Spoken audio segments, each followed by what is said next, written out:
Welcome to Uncivil Liberty. My name is Luke Von Trapp, as you may see on the screen. We also have Halston. Say hi, Halston. Thank you, and good night. And good night, and the show is out. And we also have Horace. Say Yep. hi, Horace. Hello. He's actually got his own name in the box. Love that. Hot damn. Woot, I technology. switched. I switched to the proper profile tonight. That makes me happy. All right, and we also got Wit. Say hi, Wit. Howdy, everybody. I'm here. In case you guys didn't notice, we did take last week off just to kind of enjoy the holidays with as little I don't know, with little of anything as possible. Yeah. Some of us Muhammad really enjoyed the Kwanzaa. holidays. Some of us got super sick. So to each their own. No, we lost a member. And we didn't have a moment of silence for Henry the Skin Tag. He's no longer with us. Oh, that's I'm right. not sure if our dedicated followers noticed that bulbous little brother I had growing on my hand is gone. Well, you did save him though, right? I did save him. The kids have to chew on him if they talk back. Nice. I was thinking about maybe we should do like a full on funeral. Maybe like even get a 21 gun salute in there. That'd be nice too. But I like my kids chewing on it better. with pellet guns. Yeah. A pop gun at the beginning. Yes, there it is. Yeah. Yeah, that's what we needed. Well, no, with bump stocks. Yeah. All you need is one gun at that point. That's the quickest 21 gun salute ever. All right. So, well, congratulations to the skin tag, or I guess, or condolences on the little brother thing. I don't know where to go with this. So we're gonna move on. So this is the first show of 2018. So what we're gonna do is we're gonna take a look back. We started about 5 months ago or so, back in 2017. Started covering a lot of different things. So a lot of things happened in 2017. A lot of good, a lot of bad. Maybe more so bad for some people. Who knows? But we're gonna do a round robin. We're gonna talk about one of the biggest, most positive things that we saw in 2017, and then one of the biggest negative things in 2017. And it's totally each person's perspective on this topic. And so we're gonna air it out and discuss it. So what we'll do is we'll start with Wit and let's see what was the most positive thing that happened in 2017 and what was the most negative or least. Well, the most positive thing I think came out of something that was pretty friggin' terrible, and that was the hurricanes that hit Puerto Rico.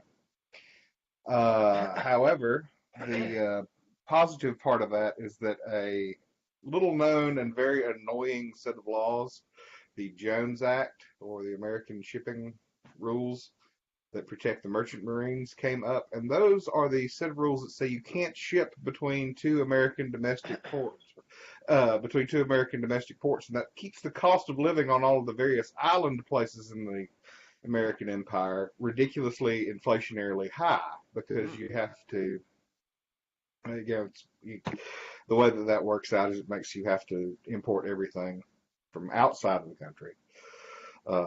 And you can't ship it back from America. It has to go third party. So it has to bounce through some other country before it can come back to an American port. It caused such a ruckus that they actually had to suspend it for 10 days for the Puerto Rico deal. But people are, this is one that's been kind of on the Reason magazine docket for a while as a small annoying thing.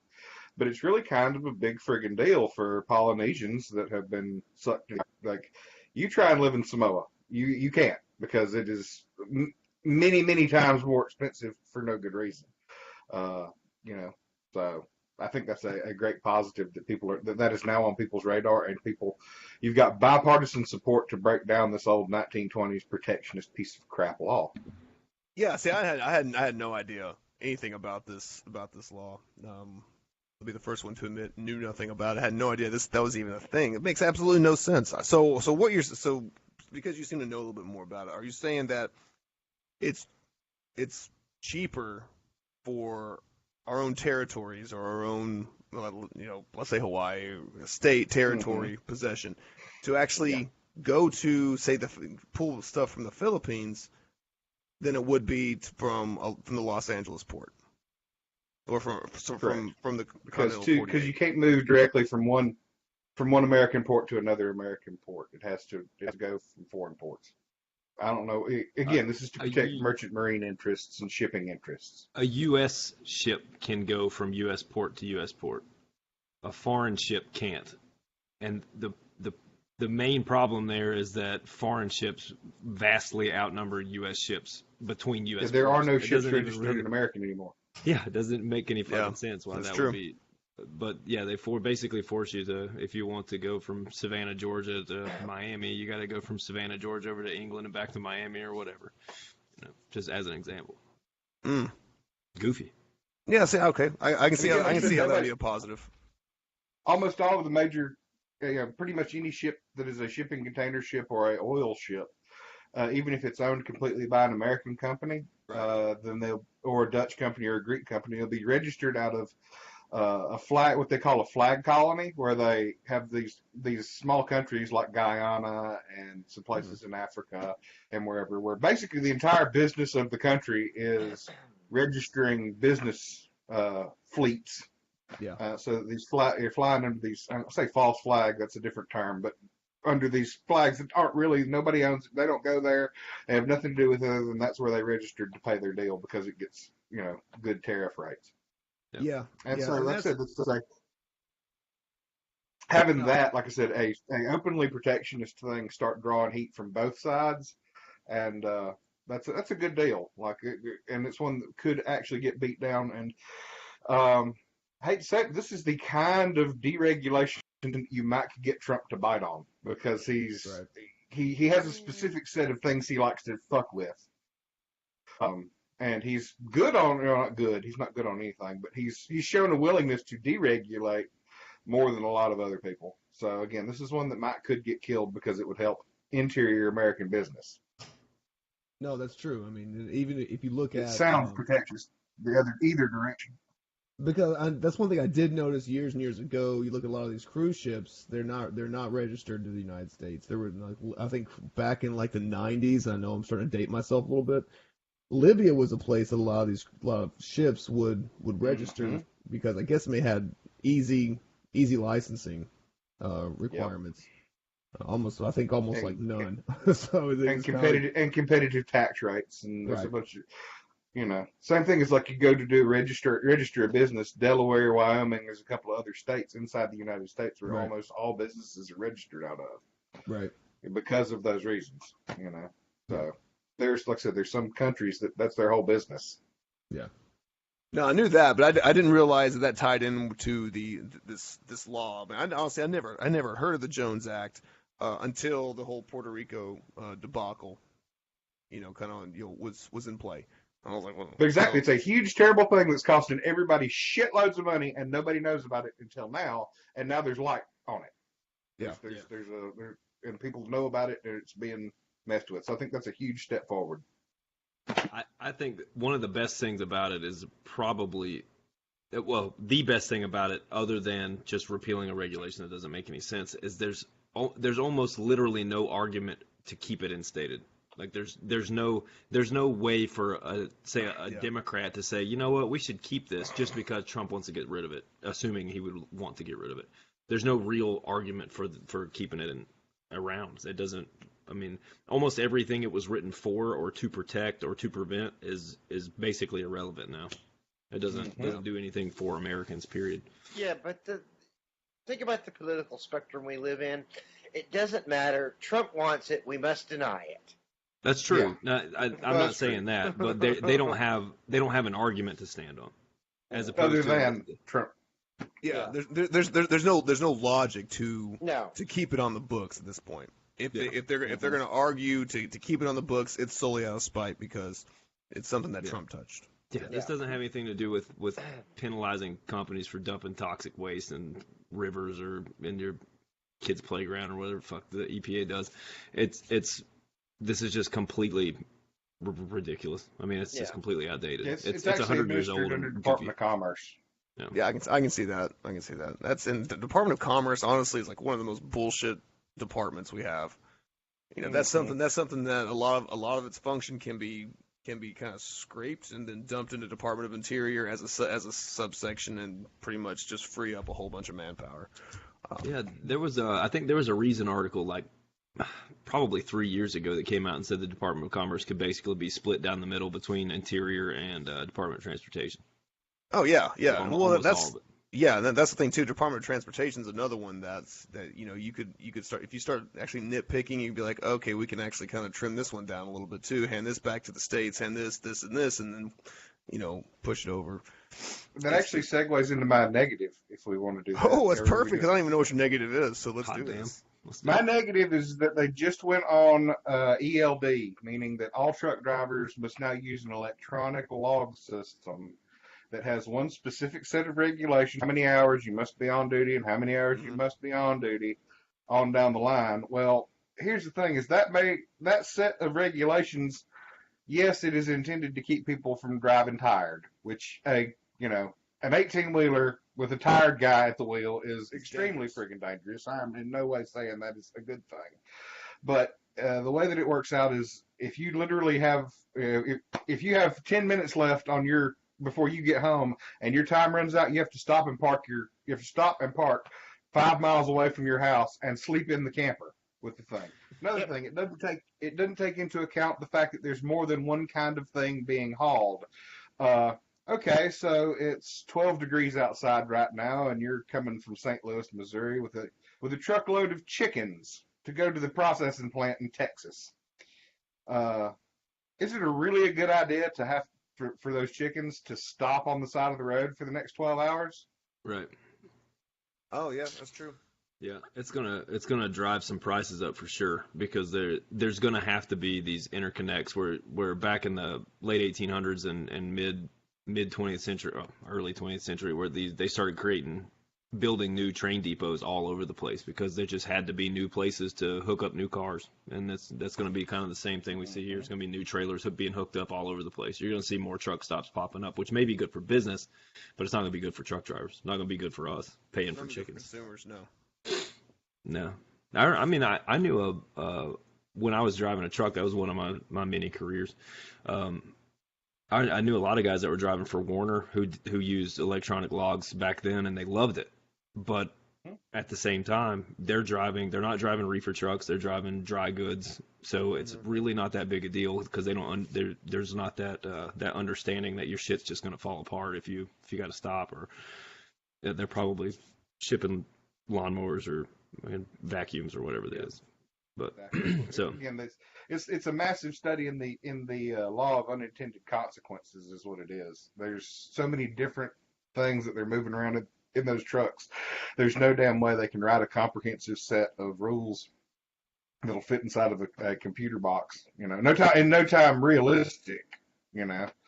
Maybe 20 years from now, after it's all been worked out, they will be close. But it's going to take those many mistakes and the accumulated knowledge of having this shit go bad on them.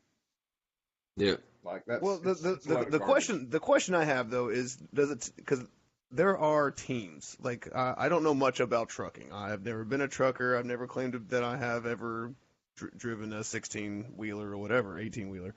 But I know that they operate in teams. Does this new ELB thing account for that? I mean, Is there like a personal login code related to that? Okay. And that's a little bit cleaner. That's a little bit cleaner than a solo driver because virtually your team log is meant for you to drive all the time. You're meant to be on the road all the time, other than when you're fueling. Because assuming if you're in a team, you probably have a sleeper berth in the back rather than because it doesn't make sense to drive a team with just a cab over or whatever. Doesn't make sense. Mm-hmm.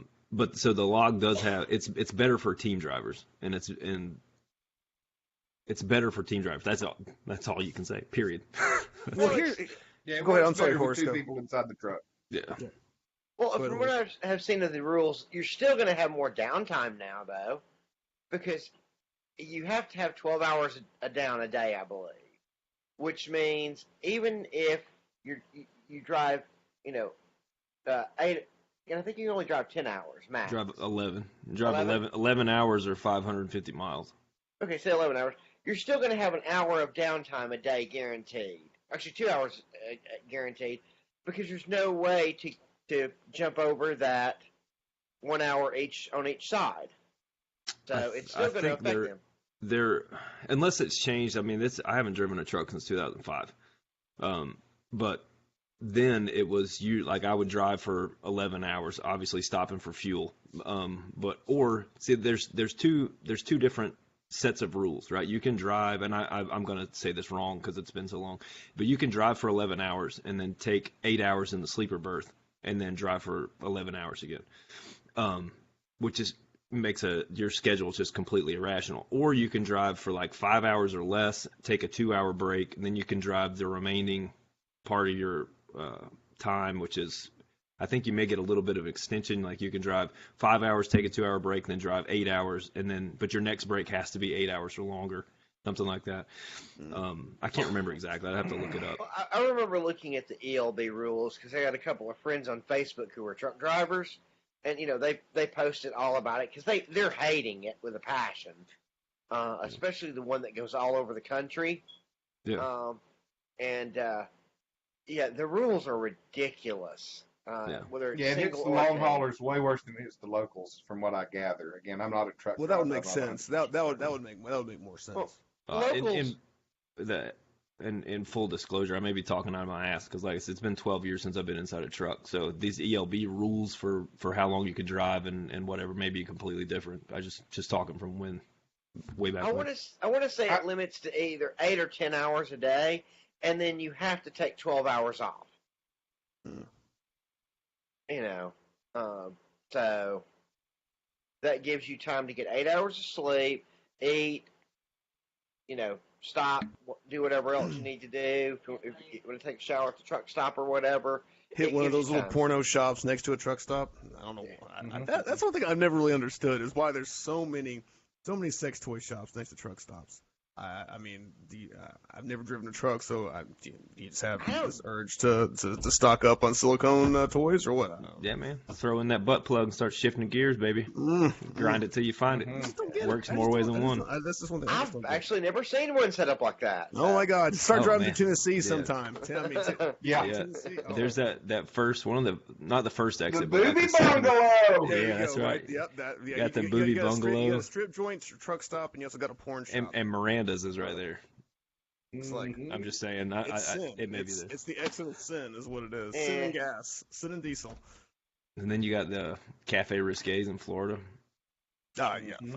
But I mean But one thing I did see a couple weeks ago was that Elon Musk came out and showcased the brand new tractor trailer that Tesla's putting out. Say what you will about Tesla and their ties with the government, blah blah blah. It's fine.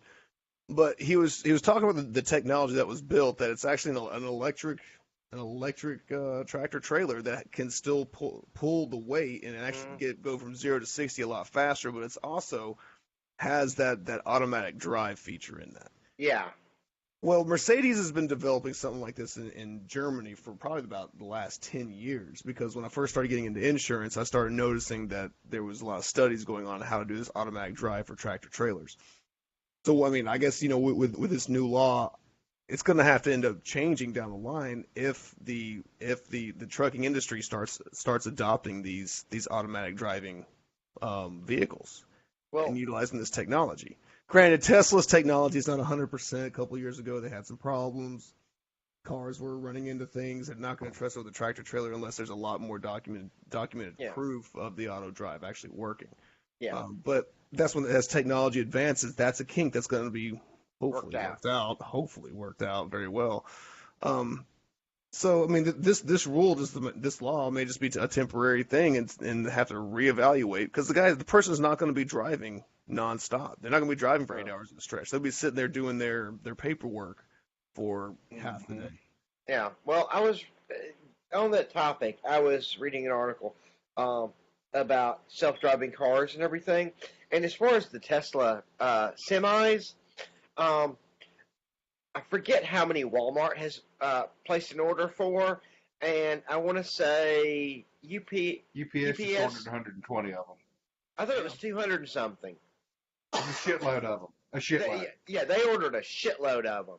So I mean, these things are already pretty much selling like hotcakes. I mean, Yeah, they they're one of those things that are made to order. That's not like they have a whole football field just full of these things just sitting there. These things are made to order. So damn. well, and I think mean, the ultimate bottom line on this, I think, with all the self-driving cars and all that, is the urge of insurance and the safety Nazis to take away people's ability to do anything they want to do.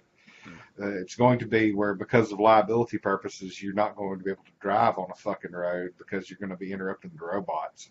You know? that's what I was about to say. The article I was reading today, they're saying probably within 10, 20 years tops, you're not going to be able to drive on the road yourself. You won't own a car anymore. Watch me. You know. Yeah, exactly. Watch me. They're going to have to build a parallel set of roads for Alabama. You know. Well, I mean, and I know we're kind of just deviating off the topic, but being in the insurance industry, that's one thing that a lot of companies have been studying a lot. They, big companies like State Farm, Allstate, these big names are throwing a lot of money into this research because they need to kind of plan for what their risk is going to be, down the line. And so they're taking a kind of a somewhat open-minded approach to this, but they realize that unless you're able to create a technology that has less errors than a human, then the liability is going to increase. Yeah. And so this is something that's probably going to have to grow as time goes, as technology develops. The amount of liability of having an automated driving system versus a human driver who's trying to put up makeup and slam a Dunkin's sandwich in their face at the same time. Over time, as you get more and more self-driving cars on the road, and you start seeing more and more of them hooking into some kind of mesh network, so they know exactly where they are, what everything around them's doing, the safety factor is going to go up exponentially. And as they do, and this is one of the things that, that the article... unless they're powered by Windows and they crash, literally and figuratively. I don't think they're being powered by Windows. I think you never know. They tried making phones with Windows on it, and you saw how well that worked. Actually, at one point, Windows phones rocked.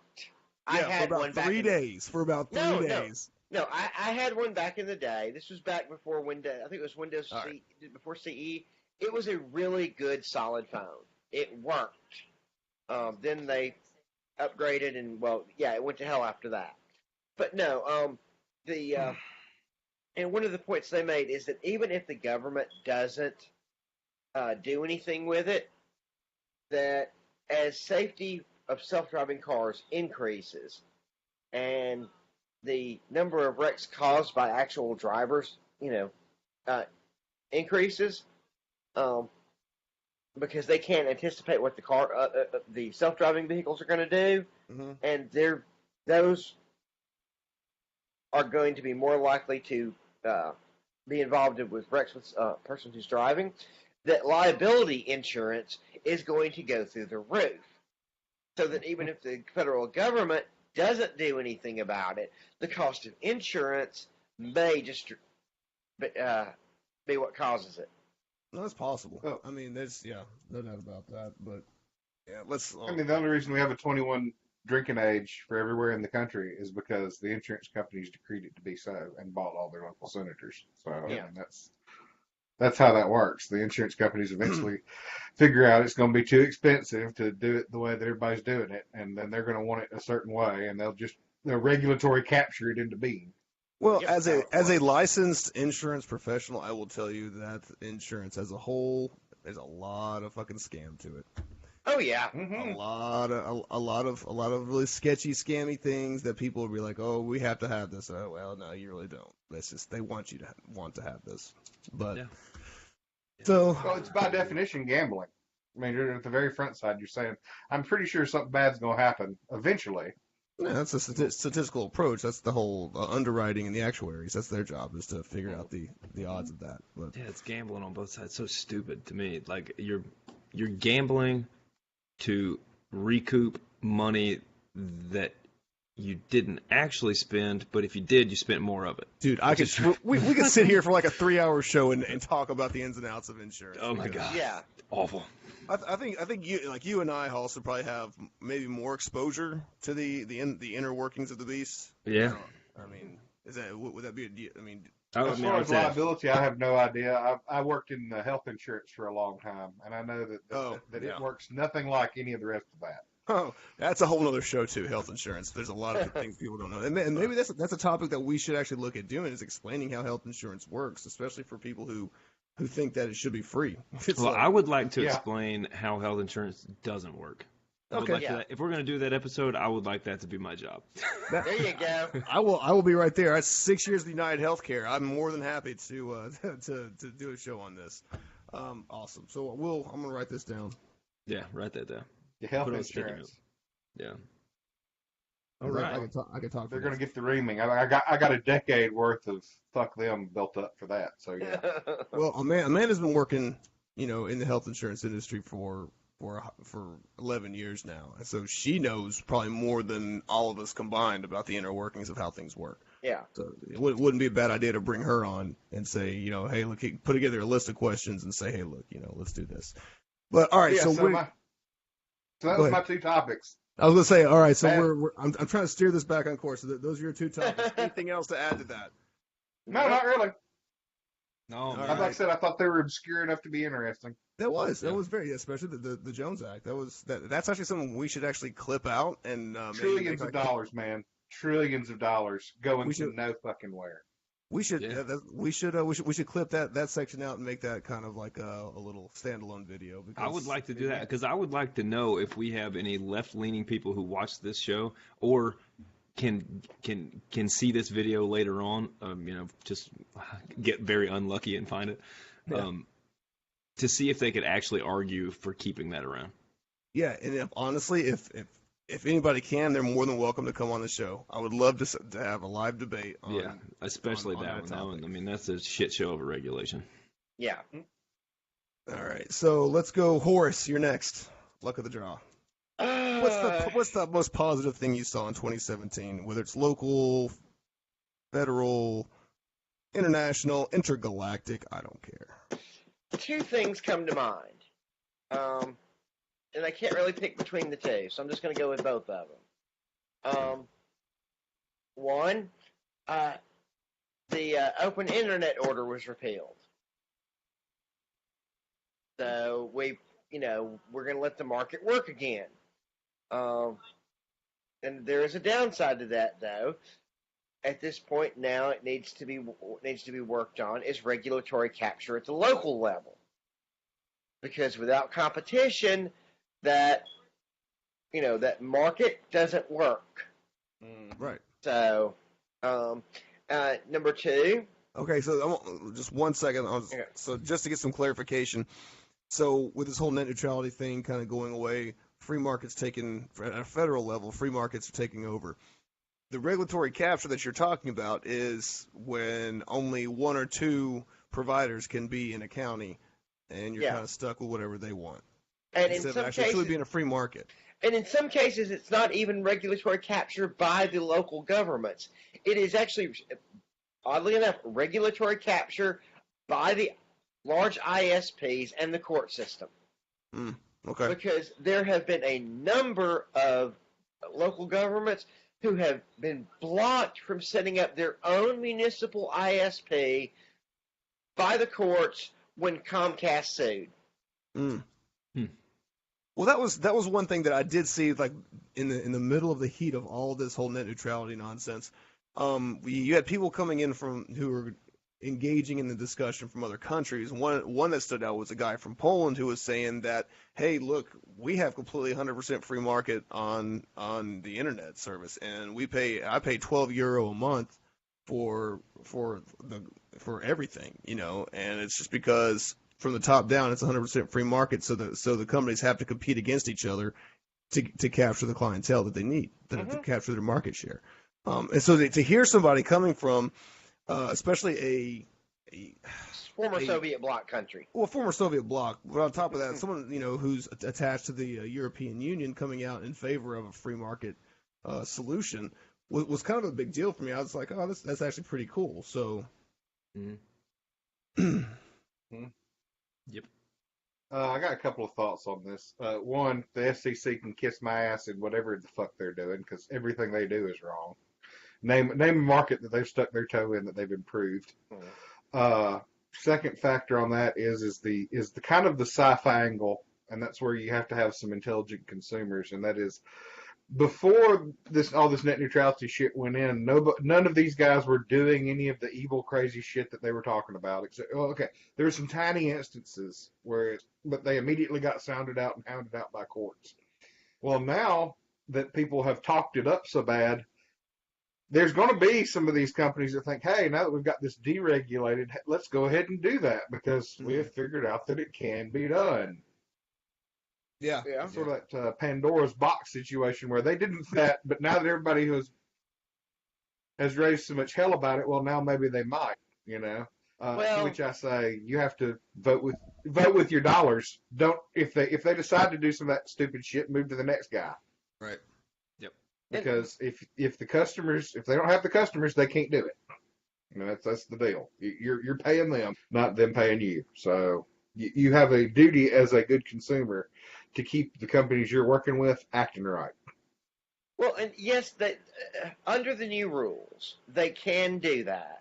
However, before they do, they have to announce it in very clear, unambiguous terms. Mm-hmm. Otherwise, the FTC drops the bomb on them. Well, I mean, can you define unambiguous, because unambiguous seems ambiguous. You know what I'm saying? You cannot skirt it. You have to be very clear. I understand. I get that, but I mean, unless there's some sort of clear line by line, it has to be like this. Pretty much, yeah. It's all about perception at that point. Yeah. Yeah. Another thing on that is like the most ambiguous term ever. Yeah. And here's the thing. Technically, the Open Internet Order was in violation of federal law. According to the 1996 Telecommunications Act, the policy of the United States that Internet service providers and websites be unfettered by federal or state regulation. Perfect. So I know nothing about that. So technically the regulatory... That's a bill that Newt Gingrich crammed in. The 1997 one. Holy crap! Oh, wow, I forgot about that. That stud. Now here's the other part of that is I'm not surprised that Barack Obama would just write some fucking regulations that are technically illegal and expect everybody that since he kissed it that it becomes law and everybody has to live that way. Like that don't surprise me at all because that just is par for the friggin' course for Obama and his crew. Was they were the pernicious executive order dickheads of all time. Well, I don't know if I'd go that far. Bush was no angel either. I mean, yeah. No. Bush was a nightmare for executive order. Yeah, between the two of them, it was just It was because in the span of those two administrations is when I really became more turned on to politics. And when Bush is pushing these executive orders through, the Democrats are like, "You can't do this. This is wrong." And then when Obama started doing it, the Republicans are like, "You can't do this. This is wrong." And I'm like, what the fuck are you talking about? You both are bitching about the same thing that your other guy was doing the last time or this time. Yeah. And then Trump does it, and they're both like, "You can't do this. This is..." Yeah, and now they're like, "We're all pissed off. You can't do this. Watch me."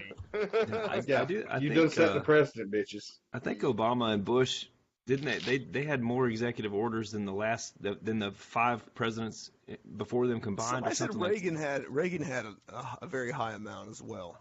Oh, did it? Yeah. Reagan had a lot where he was repealing other people's executive orders. Yeah. So because you have to write an executive order that countermands the previous executive order.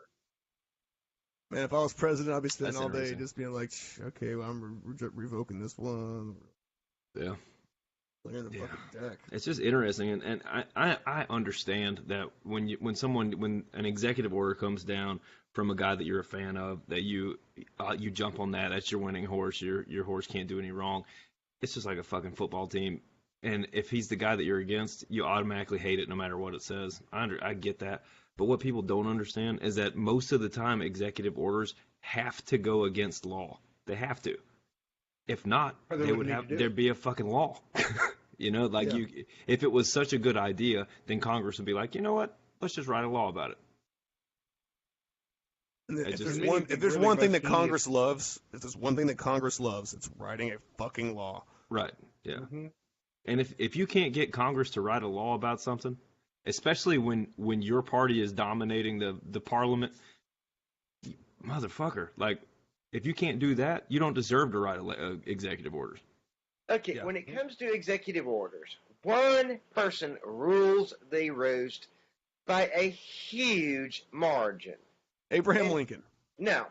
In fact, FDR. Walter Mondale. this president, Millard Fillmore. I think, has more executive orders than Coolidge. every single president since. Franklin Pierce. Yeah. And Witt got it right. Herbert Hoover. Franklin FDR. Delano Roosevelt. Oh, And his FDR. were particularly good. He's one of the one where they took up all the gold. That was an executive order. Yeah, He- that's right. Oh, that's- He had 3,728. holy shit. So I guess Which is Facebook like lied laws. to us. Hey. Laws? Fuck Congress. We don't need no goddamn laws. I'm just gonna write Yeah. this shit down. I am Zafira. Yeah. Oh, that's the wrong time and place. In fact, to a large degree, we've been seeing fewer and fewer executive orders since then. No, I guess Facebook lied to me. Facebook's Facebook probably the lied one to that, you? Well, that told me. FDR was he actually liked the fascists real good until they started fucking with his trade. Hmm. You know. Yeah. Well, Yeah. It steadily He's an interesting dude. it trended down for the most part. There were a couple of jumps. Johnson and Nixon both jumped up. Carter jumped up. Reagan jumped up a little bit. Another one on the gold standard deal with Nixon. Nixon did pretty much any really pernicious bad piece of American history done by a legal rules crew is done with an executive order by some prick that's in the White House. Then you have Bush 41, who only had 166, but it was also only a 4-year term. Hmm. So Yeah. Clinton at 364, Bush at 291. Sorry, Bush 43 at 291. Obama at 276. So far, in a little, I guess a year now, Yep. They just did Trump has had 55, according to this. Now, this may not be up to date today, but you know, he's looking at about 50 to 60 a year. So, say About the 60 same. a year, 8 Yeah. years, 480. Ford. Yeah. So he'll be a little high. He ain't gonna make it 8 years. He also another point on that is a number of his have been targeted removals of Obama era ones and others. Yeah. So, Yeah, there, but there's been some quirky ones though. oh yeah. Another one of those that if you can't get a law passed, you just got to push the shit through with Mm-hmm. the immigration ban, Mm-hmm. which goes right along with the wall. I mean, Yeah. just build it, put a dome up. That solves all the problems. Or Build us a wall. big old dome. Make it black at night and clear in the day. It'll be fantastic. I like how you think. All right, so what was the second positive you had, Horace? The second one is a two-parter because it's a single bill that does two things. One, we have less money being stolen from us. Okay. Two, Hmm. the individual mandate's gone. I was not joking when I put that on my Facebook page that the only fucking thing I wanted from a Donald Trump presidency was for him to pull the mandate, and he did it. Yeah. Well, they did Well, it. Congress did it, and he signed off on it. But yeah. the point here is that was the one thing I wanted, and I got it. Yeah. So I took the gamble. I never have gotten health insurance. Having worked in health insurance, I never did get health insurance the entire time that was a thing. Yeah. So Oh yeah, I can't afford it. That's the messed up thing is like I can't. I personally can't afford it. My oldest and I cannot afford health insurance. Yeah, and it's probably I work in fixing insurance and I can't afford health insurance. Yeah. How messed up is that? to- and insurance is probably fixing to skyrocket again. Yeah, that's fine. Well, without all those people who are mandated that either the fines going into the pool or their premiums going into the pool where they're not using it, that money has just dried up. No. And because of all the other rules that are still in place, such as the where you prior Pre-existing conditions, conditions. pre-existing conditions, Yeah. Things like that are still in effect. So you can't be denied insurance, period. Now they can charge you more, but you cannot be denied insurance. Hey. Yeah. I mean, I can't even start rambling on this shit just because we need to save this for the health insurance show. Yeah. Go Go super in deep on that one. Like, there's the humanist side of me was really glad that a lot of people could get health insurance. They couldn't get it before. So that's taken all politics out of any argument that I may have. But and to force people to buy stuff is ridiculous. But I would really like to know what the numbers, like the biggest tout was that 20 million new people are covered and that weren't covered before, right? I want to know how many of those 20 million people didn't want it.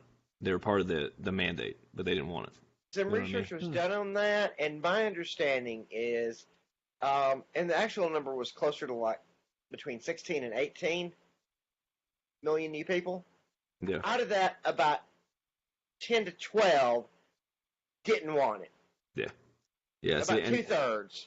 And that's one of those things that if you could just swallow your football team pride that you have for political affiliations and just be real for 1 second and stop skewing fucking facts, you would have seen that a long time ago and been like, maybe this isn't that great of an idea.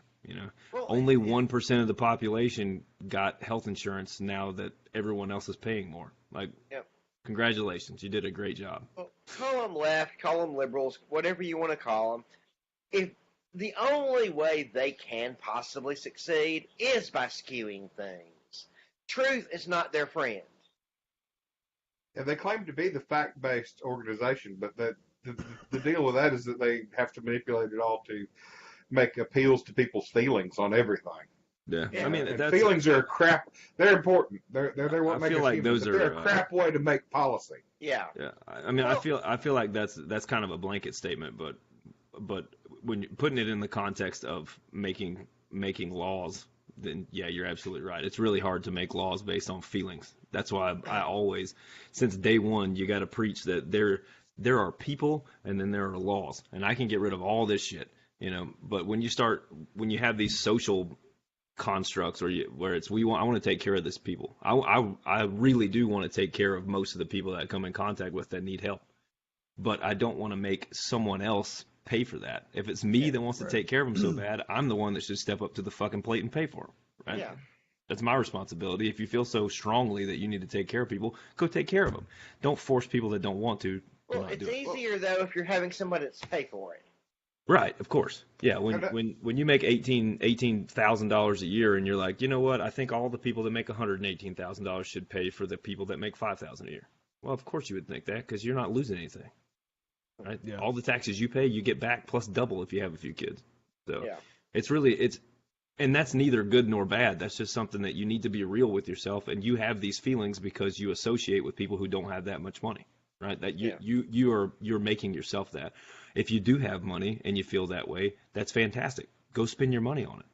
Like we had that one show that we were talking. The one question that's if you had $5,000, if you had a tax bill, but you got to pick what you wanted to pay for, right?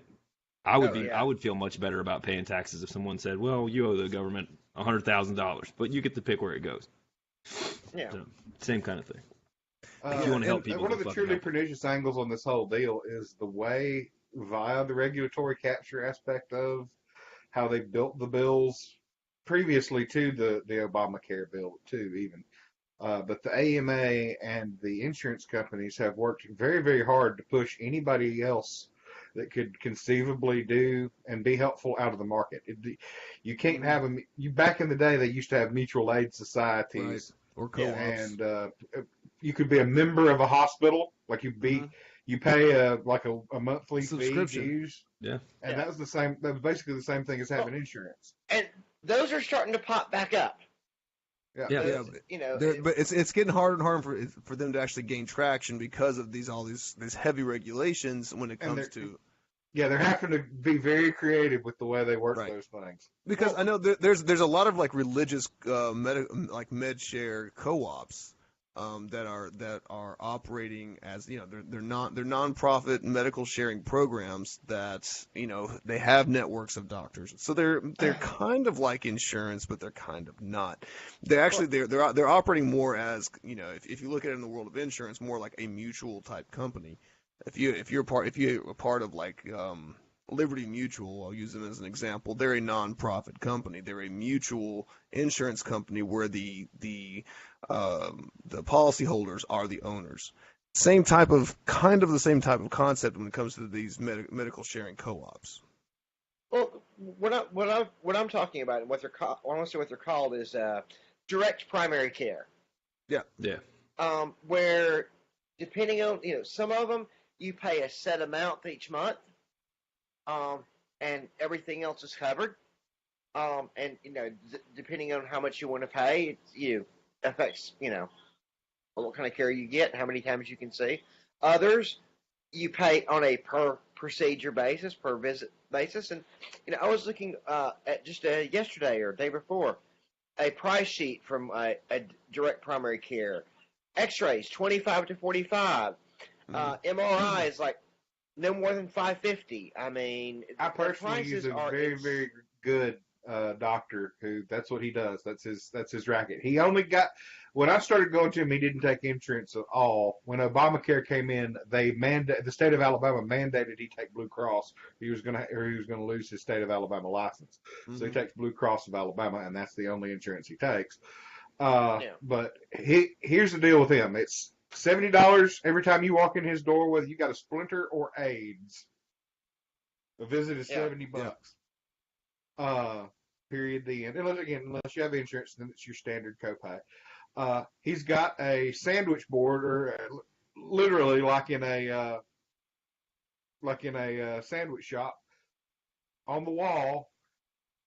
All of his fees and stuff are, here's what a blood test costs. Here's what a pregnancy test costs. Here's what a X-ray for an extremity costs. Here's what on down the list. His primary work that he actually does is he works with I'm going to say undocumented immigrants. A lot of those guys come in and pay cash. Yeah. But that's the way his practice works. Is he's cash on the barrelhead, and because he's cash on the barrelhead, his shit is cheap. All that shit is in house. Like the only thing he's short is an MRI machine. Like he can do whatever testing you need done. He can do it. Yeah. So I've been more than happy with his service. Again, because he's a smart dude who doesn't like to be messed with. He tries to keep everything as in house as possible. And tries to keep the actual costs down by doing it with volume. Like you always, anytime you go in there, you're gonna. He's cranking them through. There's 20 people in front of you, but you're only gonna be sitting there 25 minutes because he's gonna be moving them. Yeah. I would like to see how he's skirting. I mean, that's awesome. That's the way he runs his business. You know, but this whole conversation about, you know, the lower class or the impoverished people getting coverage or being able to access, you know, health care by implementing an individual mandate is you're treating the symptom and not the disease. You know, one thing that people don't do is they don't do a root cause analysis and take a few steps back and look at the entire picture. They see it, evil insurance, you've got to force this, we got to raise the prices on people to cover the ones who can't afford it. When you don't take a step back and say, well, okay, why is health insurance so expensive? Why? Okay, then with that reason, why is that in place? You know, and one of the issues that you may see down the line is let's take it like inpatient care, for example, in a hospital. If you go without insurance to get a knee replacement, it's going to cost you like $90,000. Yeah. Okay, yep. But if you have Blue Cross and Blue Shield, well, their contracted rate $6,000, and they're going to take that. So while I don't necessarily agree that there should be any type of government oversight or government forced pricing, there has to be a level you have to look at it and be like, why are you okay with accepting $6,000 for this and charging people $90,000 who aren't part of this cool little club? That's the big issue here, is that massive disparagement between the two prices. So if somebody from, and this is probably where I kind of start to lean a little bit outside of the libertarian circle the bubble that I'm in, is if there was some sort of state legislative process or some sort of rule or regulation that came down and said, hey, look, you've got to make the prices a little bit fair. If you're okay with taking $6,000 for this service from Blue Cross and Blue Shield, why are you not okay with doing the same for someone who doesn't have insurance? Right. And some sort of parity, some sort of being like, look, that's fine, charge what you want to, but you need to charge the insurance company the same that you're going to charge a person walking in off the street. Well, it goes back to something that ties into the cost of insurance itself, and that, I've seen a couple of the more libertarian leaning members of Congress suggest, is that numbers count. And when I say numbers count, I mean number of people. So you get the however many millions of people that Blue Cross represents. That's a lot of people, and if the hospital doesn't want to work with Blue Cross on that, they lose all that. Right. They'll go somewhere else. No, so I get that. It's They don't. It's Not in the Alabama. market. They don't. Not in Alabama. Alabama, you got to take Blue Cross, and Blue Cross has got to take you. Pretty much, that's kind of the way it works with this captive bullshit they have going on. So there's a couple of other companies. Yeah, there are other companies, but there is no such thing as Blue Cross saying, "Nah, we're not gonna accept you as a provider," and there's no provider saying, "Nah, we're not gonna accept Blue Cross, Blue Shield." That's just not. Yeah, but that has more to do with the numbers represented.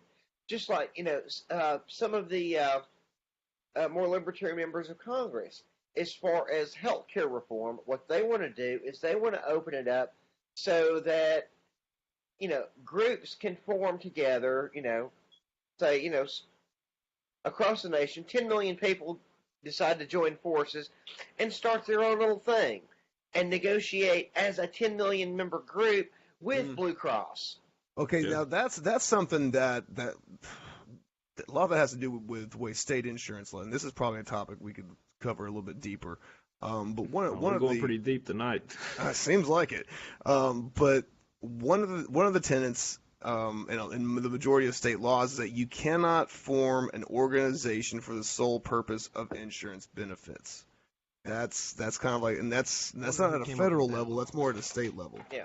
And I don't have all that information in front of me, so I can't really speak too deep into it. But that's something that we probably definitely need to bring up on the health insurance show. Well, my understanding is that the people who are looking at doing it this way and that want to do it this way, they can get away with it because of the Commerce Clause, because it starts involving interstate commerce, and that overrides local regulation. Yeah, I can see that. That damn wheat farmer. We're gonna dig on this. I'm serious. We need this might actually be a 2-hour show. Insurance show. This is gonna be a 2-hour show. We should actually probably do every kind of insurance show, because there is a whole lot of deep shit that that's just a fucking scam. You want to talk insurance? We'll talk about the auto insurance and the homeowners insurance and the business insurance and the life insurance. Luke's panties are getting wet. I am like one of the only people that I know who actually enjoys the concept of insurance. Like, who knew, I just lucked into getting a job at United Healthcare while I was living in New Hampshire, and I just like, oh, this is easy. This is super simple stuff, and then I got into the life insurance side, and then I got property and casualty not too long ago and started doing the auto and the home, and it's just like, it makes sense. But as a consumer, you don't necessarily know what's a sales gimmick versus what is an actual need. Yeah. And that's where I kind of stepped in, and that's probably why I wasn't very successful in working for State Farm and whatnot, because I'm not going to push a product just to push a product. Like, if it doesn't make sense for you, and I think, Horace, you can kind of attest to that, I'm not going to push shit on people who don't. If you don't need it, I don't give a shit about my commission. I'm not going to try to say something. Yeah. If you don't give a shit about your commission, you shouldn't be working on commission. Yeah, you came to Decatur and spent a couple of hours going over stuff with us, and very quickly, I think realizing that, yeah, there's nothing I do here. Well, yeah, and that's fine. But that's where I'm lucky. Doing what I do now. I work with a really awesome guy who has one of the largest life insurance agencies on the internet. We're talking like. In the past like week, we've done over 150 life insurance applications on a holiday week, and and his concept is don't sell shit people don't need. Yeah. Be honest with people, be transparent. If they want, if they're interested in your product, great. If not, still keep talking to them and just be there for them. And then this is the type of sales mentality that I'm more geared for. So that he and I work great together. But anyway, all right. So Horace. Look at the two positive. What's the negative you got? Honestly, 2017 had so much fucked up shit. I don't know. It's not necessarily political, but at the same time it is. If I had to pick one thing as the most negative thing of 2017, because I think it's probably one of the biggest cover-ups of 2017, would be Las Vegas. Oh, okay. Yep. All right.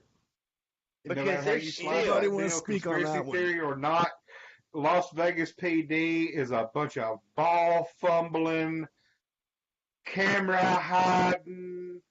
Don't talk about us. Oh no, we're perfect. Idiot some bitches. Like, so you ain't got to be into conspiracy theory shit to know that those guys are so far up their own asses. That was so funny because people who know me as somebody who's I'm not a conspiracy theorist per se. I'm just open to the idea of there's something deeper that we don't know about.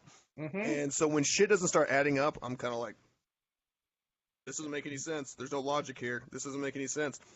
People are actually coming to me who are the ones who used to make fun of me for some of these other conspiracy theories that I would give credit to and be like, dude, Yeah. hey, are you keeping up with what's going on with this Las Vegas thing? I'm like, yeah. Vegas stunk on ice while it was still going on. I know. I mean, I make fun of people, I'm very quick with the, tinfoil hat, Mhm. Comments. But even me, who is very skeptical of conspiracy theories, thinks that there was a lot hidden there, that there's a conspiracy going on. There's just too There's much. something going on there. It has to be. You ain't Something got to be a ain't conspiracy right. theory person to know that some shit ain't right Yeah. on this deal. So I'm that's, skeptical. I'm skeptical of conspiracy theories, but I'm also skeptical of someone saying that this is not a conspiracy theory. This is on- not a conspiracy theory. On We promise. virtually everything that's ever happened in the history of forever. We're with the government. We promise this is not a conspiracy theory. We That's swear. that's exactly. literally Cross our something heart that and hope happened. to die. That literally happened in Vegas. This Yeah. is not, and this isn't a conspiracy theory. And here are all the conspiracy reasons why. Bah, bah, bah, bah, bah, bah, bah. Yeah. A bullet list for why this isn't a conspiracy theory. Like, shut the fuck up, man. There's so much weird shit that happened. Whoever's that's- doing your psychological operations briefing on that one totally fucking failed. Like, dude, Mhm. this dude. First of all, I don't know him personally. The guy that died, I don't even know his name now. But he didn't look like he was in great shape, and there's no fucking way he was bouncing across, running through his room, taking accurate enough shots to act. I mean, he was spraying and praying, don't get me wrong, but there's no way he was running back and forth and changing mags and getting rounds off that fast. It just, that well, ain't what that, happened. they can say what they want about it being flashes or whatever. I've seen some of the video. I'm seeing muzzle flash from 2 different levels. More. Here's the thing on that. I heard. Okay, I got I have some experience. I've done a little audio work and whatnot, doing music production and whatnot. So I'm gonna say my ears are pretty good. There was at least 2 different angles of rifle fire, and I've shot a shitload of rifles. Listen, I've done some shooting. I'm from Alabama, and I've been to Africa twice. I'm a hunting, shooting, killing machine on rifles. Okay. There was at least 2 different angles of people shooting simultaneously. And now, again, some of that could be cops shooting back, but that doesn't sound like how that went on with their own timelines. No. So, I mean, there are a lot of buildings in Las Vegas where echo could happen. I can But tell not the right difference there. between echo and not echo. Well, there wasn't echo there. There's no echo shooting out across an open field. I mean, you're going to have something there, but you're not going to have bounce back from a. Well, from and a even if building. you have an echo, Now, it's you going to also match the remember, I'm pattern. intimately familiar with that exact spot. Oh gosh. Okay, so Luxor is right there, and I have stayed in Luxor a number of times, not the least of which was on my honeymoon, where I looked out and I could look out of my honeymoon suite directly at the Mandalay Bay at the windows that were busted out. Okay, I know that section of street pretty good because again I've stayed there a bunch, and the amount of shooting and kinds of shooting they were talking about stretched the credibility factor just at a firearms knowledge level. It just doesn't. Yeah, there's no damn way that he was like you said, he was doing all that. No, and as far as like the parts of the official story, it's like, you know, I'm trying to understand how he got so much ammo into his room. You know, like the amount of ammo they found is almost a pallet worth of fucking ammunition. 20-something rifles through a how hotel. How do you get Fucking that into the shooting front door? platform? You know, how do you get that much gear through the front door? Oh, well, we let them use the service elevator.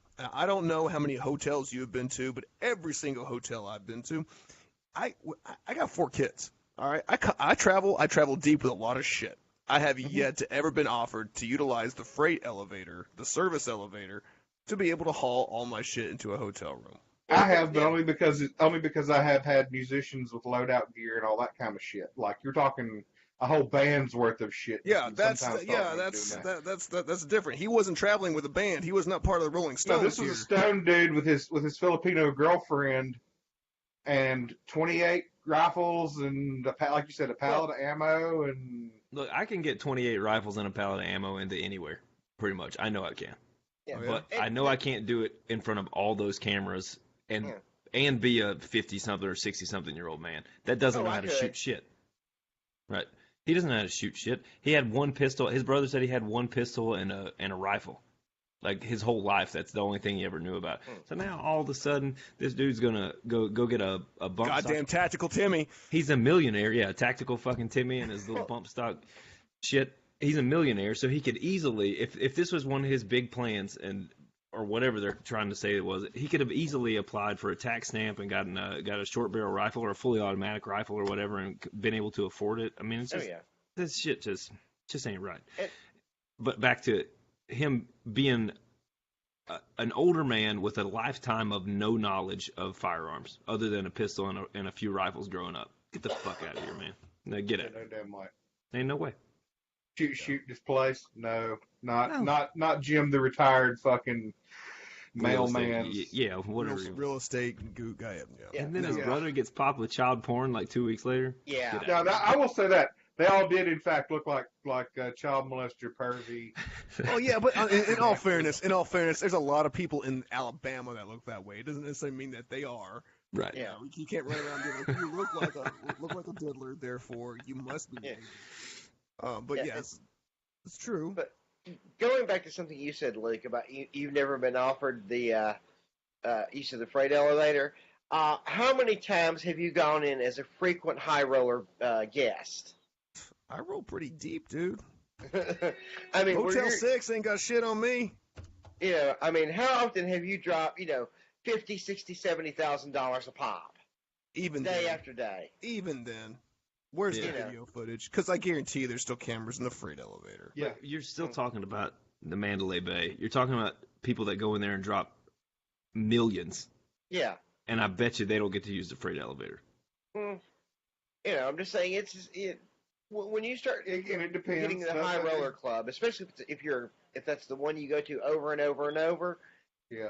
They start comping. You start getting more and more. They comp you freight elevator rides? I don't know. I'm with Luke on that Here's one. the thing is that they would have come. He's middle class. When you get to that level, you got a concierge dude who is assigned to you. And yes, they would have probably let him use the freight elevator to bring his gaggle of whores and cocaine up there. But when they noticed him, the dude would have been standing A there. pallet of going, "Hey, guys, ammunition's kind of hard to be like, hey, this is just my dinner. Is there Not a if gun you have show it in in town? duffel bags. Yeah, I mean, I get it. So these guys are not stupid.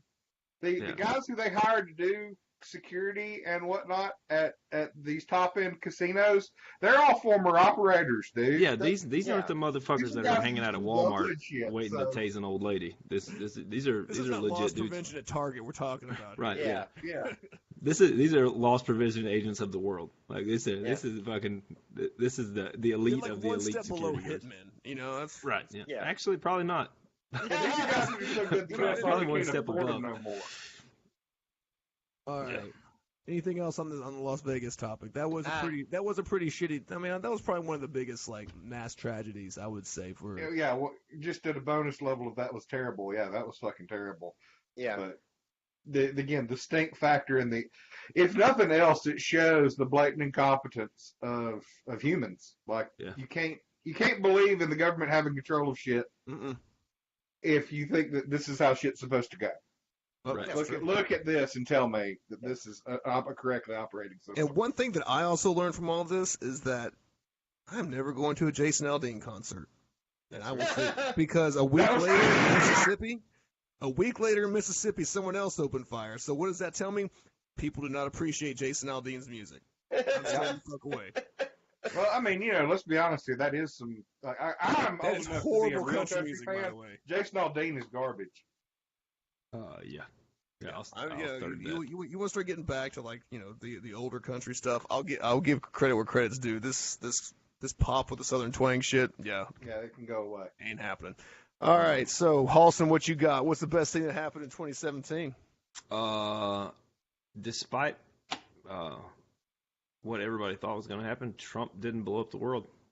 So pretty pumped about that. I mean, when you start measuring him to the best and worst presidents throughout history, he's nowhere close to either one. I think that's right pretty. with mediocrity, and that's good. Right back to the title of our show. I was gonna say He's, that's right. Blatant Breathtaking mediocrity. Yeah, he's just a shitty dude, just shitty rich dude trying to get shittier and richier, and that's pretty much it. That's the best thing that happened. To me, he didn't blow the fucking world up. Oh, okay. I mean, of course, if he did blow dude, that's the best thing that happened. If he did blow the world up, I mean, would we really know? Yeah. Now we're getting philosophical. Right. Yeah. That's philosophical. It's not just that he didn't y'all blow are the close world to up. Tunstall, y'all would never know. That's right. Yeah, we'd not have no fucking clue. But it's not so much what I think is the best thing. It's that across the spectrum, you can say, look, he's not that fucking great, but he's not that bad. He's just a dumbass. He's on Twitter too much, but fuck, he's not killing anybody He's yet. an enemy of hysteria. Like all the people that are all super high strung, it makes them look stupid. Yeah. Either side. Either That's side. The way with right. the 24-hour news cycle and everything. Yeah, and that's part of it. It is kind of a call to reality to like, hey, even in the worst case scenario, this shit ain't gonna follow us. Take a breath. Everybody, Yeah. Take a breath. Yeah, it kind of goes back to that libertarian mantra about presidents. It shouldn't matter who the fucking president is. You know what I mean? And that's part of this being good is that we as libertarians, we now have this to stand on to say, look, you cheered for one of the worst candidates in history if you're a Democrat, and you cheered against one of the worst candidates in history if you're a Democrat. Like, that's how bad this election was. And if you were a Republican, you did the same damn thing. Yeah. Your shit horse just happened to win. And he hasn't done a fucking thing, and he hasn't blown anything up. Fantastic. Win-win for me. SSDD. The wheel keeps on turning. That's it. All right, what's the worst thing that happened this year? Unless there's more conversation on Trump, because I don't think so. He's just a fucking big ass, oversized Oompa Loompa. But doesn't have as good at dance moves. Don't insult the Oompa Loompas that way. Oompa-Loompas are actually productive. That's right. Yeah, those are productive little bastards. Yeah, Trump could never build a chocolate river. But he could build a chocolate wall. Couldn't do that. He ain't done that yet either, exactly. Yeah, right. You could eat Yeah, a he's got chocolate wall. prototypes. Give him some time. He's got prototypes. Yeah. Of course, What's the worst thing that happened this year? Probably Roy Moore garnering 600,000 votes. Like, that shows you what type of... I mean, I know there are some people who are just like, well, it's hearsay, so I'm not going to pay attention to that unless it goes to court. But there were a lot of people that were like, it doesn't matter because he's not a Democrat. Like, I think that shines negative light on Alabama, number one, but it also gives Roy Moore, who probably shouldn't have a spotlight at all at this point, it gives him more of a spotlight. Yeah. He now has a He needs he to now has a shuffle off national into platform. He needs to just go be gone, be done. That's the problem with demagogues, is that they get that solid core base up, and even though they're insignificant, because he is insignificant, he's been bounced off the stage. But if he were anywhere resembling a normal, real politician, he would know that he's beat and go the fuck away. But he's not gonna. No. Whether he believes it or not, and I wouldn't be surprised if he does. You know, and if he does, it makes him even more dangerous. Actually, you know, his byline, so to speak, is that I'm God's candidate. Yeah. You know, and if he actually believes that, that makes him even more dangerous. Yeah, don't flatter yourself, motherfucker. Which is weird because I wrote it down earlier in the show. This ties into the best thing that I saw that happened in 2017 was the fact that Roy Moore did not win. Yeah. That's a huge turn for Alabama. Not so much culture. that Doug Touche. Jones won. I mean, because I was not a fan of Doug Jones, but Roy Moore did not win. Let's put it more accurately. Roy Moore lost. Yeah. Yeah. In the same way that Hillary Clinton lost. It wasn't that Trump won. It was Hillary got beat. It wasn't that Doug Jones won. It was that Roy Moore got beat. Yeah, but I look at it too as more so that you are seeing the tides change a little bit in the state of Alabama. You know, Roy Moore utilized his religion. He humped the hell out of his religion just to get on and get into the national spotlight with this whole thing. And while, yes, he did garner a good amount of votes, it wasn't enough to actually get into office. Yes. And so that tells me that there's enough people, there's starting to become enough people in this state who are able to put their religion aside, regardless of whatever it is. In this case, hardcore conservative Christianism or Christianity, to be able to say, look, this dude's kind of a man whore. And he likes, he's kind of sketchy, and I don't really like this guy. I don't like this Doug Jones guy, but I really don't like this Roy Moore guy. And I said this before in past shows. I don't think Doug Jones would have gotten as far as he had somebody else been on the Republican ticket. Literally anybody else. I mean, like you Literally could have smashed two turds together and then just said it right there. And I think that as a Republican candidate, that probably would have won. Yeah, any Republican besides Roy Moore would have beat Doug Jones. Even Luther Strange, even as corrupt as that motherfucker is, he still would have garnered more votes. Have you looked at the actual numbers between the presidential election and this one? Now, obviously, there's going to be some skew because it's a presidential election, but there were 700,000 less people voted for Roy Moore than they did Donald Trump, but only like 10,000 more voted for Doug Jones that voted for Hillary Clinton. So like virtually all the Democrats showed up, and more than half the Republicans were just like, "Fuck it, I quit." Yeah, there was no swing for the Democrats. It was just So I don't think that. I don't want to cut into your theory too much, Luke, because I'm very happy that he didn't win. But it seems to me it's on the same page. It doesn't seem like we've turned a page far enough for us to say, you know what, I think I'm going to vote for the other team. But I've turned the page far enough to say, I'm just not going to vote for this one. Maybe so, and that's fine. I don't really care Either way about it. The fact of the matter is that him pimping his religion as hard as he was, didn't really inspire all of the GOP to come out and vote in his favor. You know, people coming out voting. People. Nick Saban. I mean, how many votes did Nick Saban get? I don't know. I don't know. A lot. I think he got. I think he was like the number one write-in candidate. No, Him. not No? as I saw. He was maybe not. 4th or 5th. Okay. Or Well, if even not then, lower. But still, he's just talking about the fucking college football team coach. I want to say it was Strange, Busby, Bishop as the top 3. Bishop got 700 votes. So. Yeah. You know. Anyway, but still more along the lines of the fact of the matter is that it wasn't a landslide victory in his favor, and reinstalling the conservative Christians' faith that he is God's chosen person to take on Washington D.C. Now that does leave him open for taking Montgomery. That's one thing that's been batted around a lot in some of these political channels, is that he may run for governor. He might actually get governor. I can tell you right now, those Republicans that sat out this election will not sit out for that one. Right. He'll win governor if he runs for it against some I don't wet know. blanket. I mean, He'll win governor if he doesn't get beat in the primary, because Right, he's been beaten the primary for governor twice already. Not just beat. He got slaughtered. Yeah, but he's also coming off this high, where he because he's playing the victim card right now. He has been until, I guess, as of last Thursday, he was playing the victim card super hardcore. Trying to keep the Secretary of State from certifying the results. Which didn't happen. Right, I it didn't dare not happen. speculate, but I would hope that the never Trumper Republicans, of which there's a gracious many in this state, who actually are, the kind of people who would vote for Luther Strange, are finally going to get mad at him and tell him to sit down and shut the fuck up. Yeah, That's on them at the party level. To be like, look, you're a walking embarrassment. You've already cost us more than you're fucking worth. Sit down. Maybe so. Shut the fuck up. It's going to be real interesting. It's going to be real interesting to see what 2018 brings.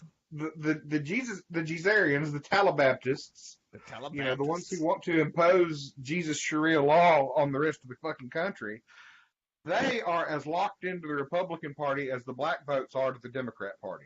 Okay? They have to vote for whatever the Republicans put up, and the Republicans have just figured out that that's how that works. I would say they're more locked in. Mm-hmm.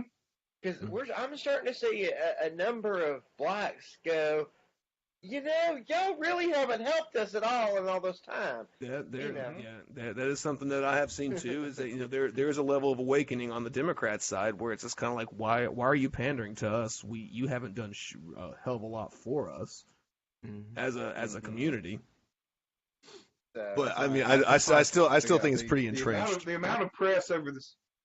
Another part on this is that I think that we're dealing with demographics. I think that the younger ones, even the ones that are churchy, aren't the same kind of churchy as their parents, and don't have to conflate government to their to their. It's more of a spiritual movement, not so much of more of a religious movement. Yeah. Yep. Well, I mean, correct.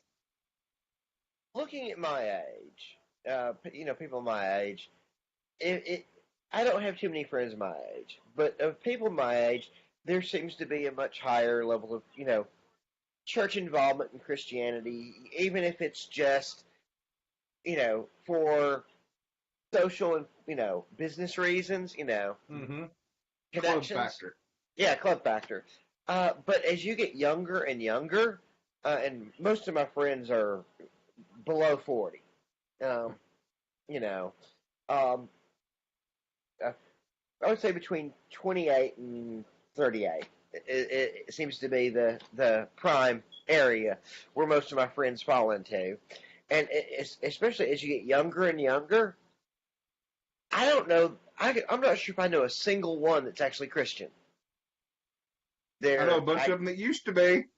I know a bunch of atheists. I know a bunch of agnostics. Not sure I know a single Christian. I know a bunch of them who would technically, I believe in God, but the church is a bunch of bullshit. Yeah.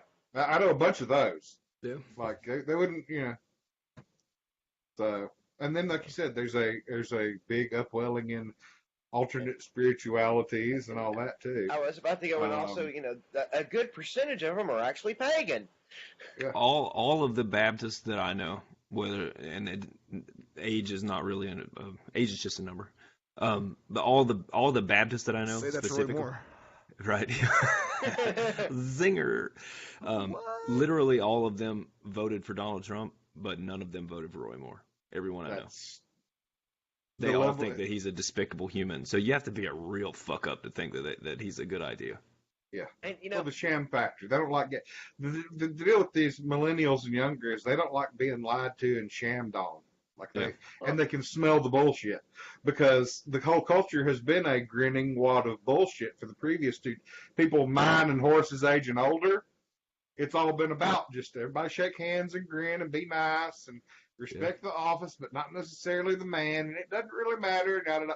Yeah, they don't play that fucking game. No. And No. that's what a lot of people in politics all over the spectrum are going to have to realize that the time of being able to hide behind the smoke screen of title is done. It doesn't mean anything. Well, and- you know? that brought up something to mind that going back to Roy Moore, and I think part of why he may have lost and why his political career, I think, may well be done once toast, is that this election showed that some of his strongest supporters, exactly what kind of people they are, and what he represents and what they represent, Wanda. where Window lickers. people who said, even if he was guilty, I would still vote for him. Because he's not a Democrat. Because he's not a And- Democrat. Well, you know that Joseph and Mary, Mary was a teenager and they had a baby named Jesus.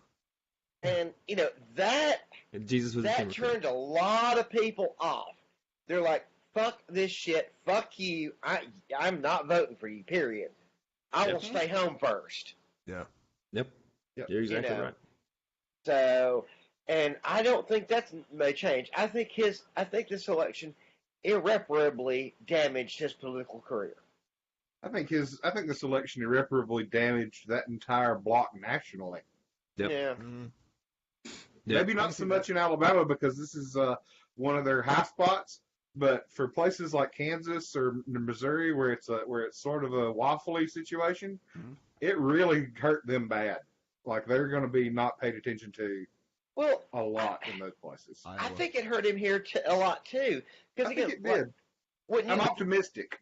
when you think about what I think it was Halston said about the numbers that voted for Trump versus voted in this election, how many people stayed home?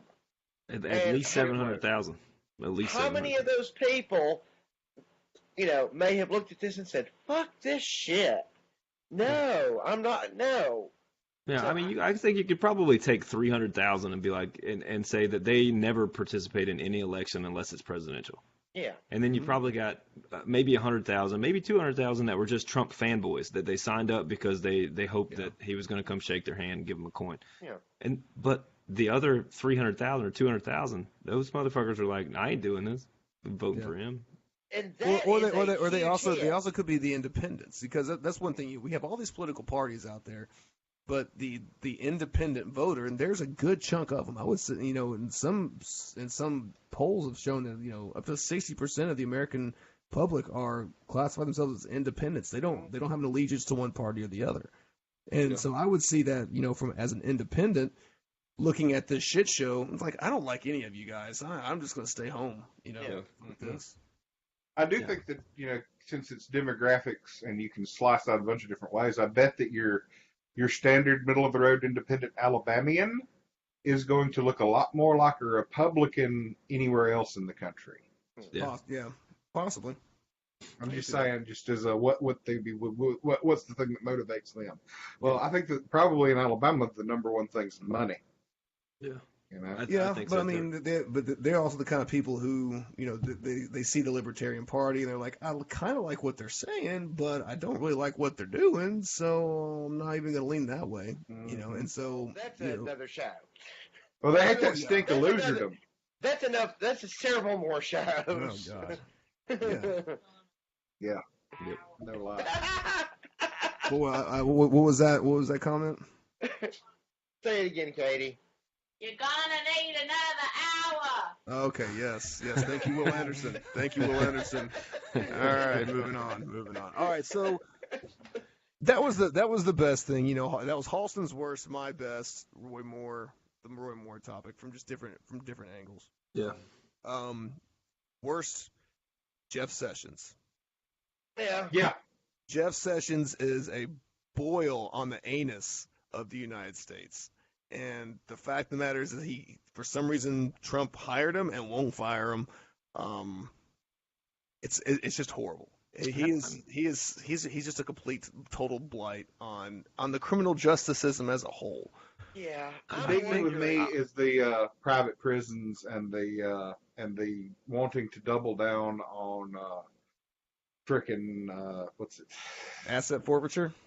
Civil asset forfeiture. Yeah. That's exactly Yeah, it. The pot thing, I understand where he's coming from and his demented little fucking cracked out mind on that. But that civil asset forfeiture, you're just a fucking fiend, man. You're just a fiend. You're a thief. Yeah, somewhere, there's an elf missing from the cookie making factory. Don't sure you- insult I'm the still keeper really elves. I'm still really upset that no one got me nudie pictures of Jeff Sessions. Still, I would shoot you. I would. The offer still stands. Yeah. The offer still stands. What was You the had- offer? Sure. Whatever. that. Whatever. I'll send you nudie pictures of me in return. How's that sound? Hey, that sound good? No, yeah, that's a good deal. Oh. Yeah, Jeff Sessions, it's what a Man Bear Pig. fucking shit show. That Oh, yeah. civil asset forfeiture is the worst, and I was trying to explain to some people today that are their argument against cryptocurrency is that you can't freeze it or something like that. It doesn't matter. The argument against is like everybody's argument for. Yeah, it's all. I can't even remember what the conversation was, but the point being was, well, what if the government decides to take it, yours? And I was like, you mean like they're already planning on doing to fucking everybody because it's your? I just happened to be a Republican guy. I was like, because it's your political party and your little fucking elf is up there writing all kinds of bullshit about why he needs to be able to steal people's shit for something ridiculous. And that's what that last executive order was about. The last big one. I don't know if there's been any since then. It's basically civil asset forfeiture for a very unambiguous reason, or whatever. It's so unambiguous it's ambiguous. It's like human trafficking. Oh, well, so if you get this inkling that I may have human trafficked or whatever the fuck, you can just steal a whole bunch of other people's You shit. think I've got trafficked humans in my closet, really? Right. I But that's the still thing. think- I'm sorry, go ahead, Howard. I still think when it comes to that particular executive order that cryptocurrency is going to be affected and effectively banned because it goes back to something we were discussing on the show about it.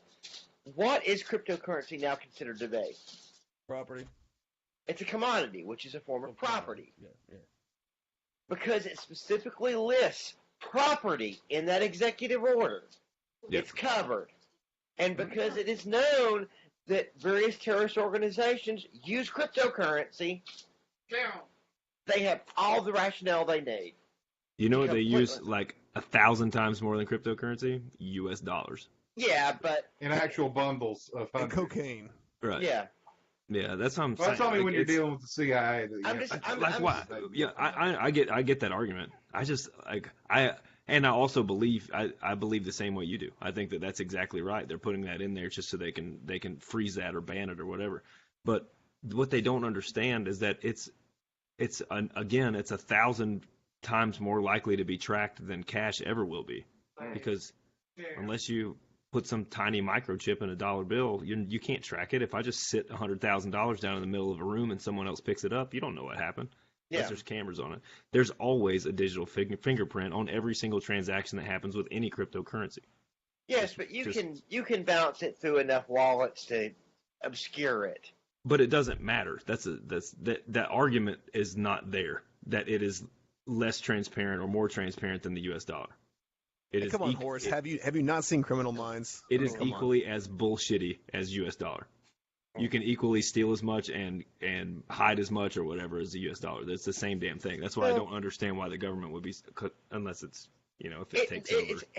It's not as equally as easy because you do have to have the wallet to take it, which is how in raids and stuff they've actually got the actual software wallets that had all the bitcoins in it.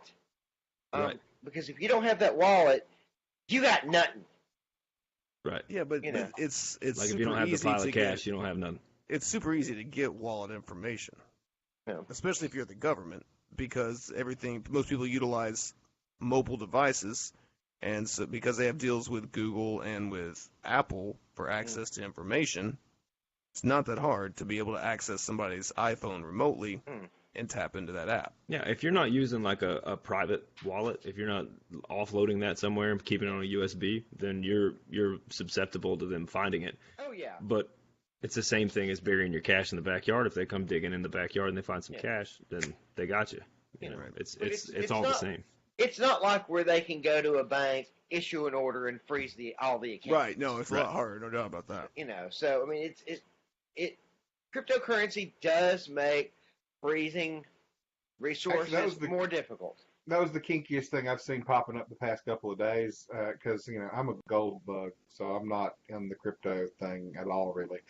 But I've noticed that you're starting to get people who are getting letters from their banks. Yep. Yeah. Saying, we have noticed that you're doing business with Coinbase, and that's against our policies. Yep. So you can't do that, or we're going to suspend your accounts. Yeah. Yep. Yeah. Especially I saw some of that. Hit hard. Yeah, Australia seemed to be the biggest of all of those. It didn't seem like there was any from the U.S. that were saying that. There's a few from. I've seen them pop up in some of my feeds. What's one of the big banks? Not Citibank, I think it was. Who? Citi? Citi? Or Diddy Bank. You talking about like Diddy, like Citi? No, Citi. C-I-T-I. Oh, okay. Like no. I know there's a bunch of different kinds of coins. No, Is there a Puff Daddy titty coin? Bank, but Because that'd be the thing. That'd sell, buddy. Titty coin. Yeah. You know, no, Oh, I that's think a good it was idea. I think it was Citibank. Basically has started blocking people from using them if they're doing anything with cryptocurrency. And I think Bank of America is discussing it. So. Yeah, I don't know. That's silly. What's silly is people relying on Coinbase to be their be all end all for their crypto. That's what's silly. That's like having all of your money in one online hackable location that has less security than a bank. It just doesn't make sense. Right. But yeah, so Jeff Sessions was my big negative. I think that He's the fucking devil. He's squirmy little bitch. Little man syndrome, hardcore, and the pride and joy of Alabama. Let me tell you. Yeah, I don't know how many times a article has come up mentioning him that one of my Facebook friends from out of Alabama has posted, and it's like, I am so sorry y'all had to be exposed to this, but this is what we've been dealing with in Alabama for years. Yeah, and that's another thing that's kind of sad too, is that in this past year, the United States as a whole has been exposed to some of the trolls of Alabama politics more so than they probably have ever been exposed to in their entirety. Between Sessions and Strange and Moore and all of these, Brooks, all of these worthless turds they're sitting up there in Washington. At least since the 60s. What's going on in Alabama? Yeah, since the early 60s. But I mean, more so social media and shit. Everybody. Yeah, I mean, like probably since Wallace. Yeah, right. Yeah, but there's motherfuckers like I have friends in California that are like love won in Alabama. I was like, no, hate just lost. Like hate lost. Hate comes back around in 2 years. Right? Republicans will win again in 2 years. Yeah. Doug Jones is not going to carry that election again. Just get the fuck out of here. Yeah. Get the fuck out of here. Get the fuck right on out of here. I think the only way he could carry that election again is if somehow it was Jones Moore again. Yeah. I do not. I don't have it in me to be able to handle that. I just don't. It's like I would just set myself on fire in my front yard and protest. I'm just like, fuck this. Fuck you, Alabama. I'm out. Yeah, I'd go buy a bunch of Starbucks cups and burn them or something. I think somebody should challenge him to a snake handling competition or something, some biblical something. I would like to see Roy Moore and Doug Jones. Roy Moore, Doug Jones, Foxy boxing. Ooh, let's set that up. Daisy Dukes and cut off halter tops. That's what I want to see. I'm down. I'm down. Oh God. So much gross white man. And a nude Jeff Sessions as a ref. Oh, pasty flesh. Yeah. It'll be That a fun. It'll be a little fun fucking worm hanging down between I his was- legs. I was already Fucking nauseous. Okay, I was already nauseous. Let's just stop. Just stop. Oh shit! Yeah, All right. Move going to on. hell. Moving on. All right. So that's the end of it. I think we've covered everybody. We're about an hour and a half in, so Yeah. we're gonna wrap this Bad Mama Jam up. So, any last words, Horace? What you got? Last words? Hopefully 2018 will be better than 2017. Yeah, it can't really get too much worse. All Never right. say that. That is a challenge to the universe. Fucking plague. Yeah, exactly. Spanish flu. All right, Whit. Last words. Well, we're 1 year into the 4 years thus far of Trump. Like you said, the wheels hadn't come off. Normally, this is about the time when either they're going to shit or get off the pot. So we'll know in the next year or two, or the next 6 months to a year, whether or not it's going to blow up. I think it's probably not. So hold on to your hats, and if not, everything will. 2018, like I said, seems like it's going to be a better year than 2017, just on a lot of different levels. I do say this: we're about a year out from a major recession, whether they want it to be one or not. So start making your plans now. Woohoo! Am anybody disagree with that? Like, it's going to be a good run right up until the crash. I don't. I mean, I've been watching the markets a lot more here recently, and I just don't see. I don't see the growth that. I mean, I just don't see the actual physical growth of these companies that are pushing the stocks that high. Yeah, so I wouldn't be surprised. Okay. Hey, that's my prediction. This is the year when you start banking for winter. Winter's coming. But Winter is summer's coming. still That's hitting. right. Winter is coming. Ned Winter's Stark. fucking here. All over my face. All over. Oh yeah. All right, Halston. Last words. What you got? Fuck Jeff Sessions. Okay. There you go. And his I'll tiny agree little with dick. that. I bet he's fucking hung. I was That gonna say he's probably got motherfucker. a kickstand going That on there. Like motherfucker, I his bet wife he is is. like just so tore up down there. Just like a fucking tree root. That's Just got a tree root with a grapefruit on top. Fucking pamplemousse. My God. My God. Like a baby's arm holding an apple. That's right. That's Yeah. right. In reverse. Oh, God. Nobody wants that. Oh, Nobody no. wants a thin shaft. Okay. So apparently we can only last 1 hour and 36 minutes before it starts really going off the fucking rails. Yeah, it's off Yeah. the fucking rails now, baby. All right. No, I don't really have anything. So it's open to 2018 is going to be a little more insightful and a little less emotional. That's right. Yeah, absolutely. If there's nothing else, we're going to close this bad boy out. Fucking Good A. night, all. Good night, everybody. Thank Adios. you so much for your time. Good night. Good night. Good night.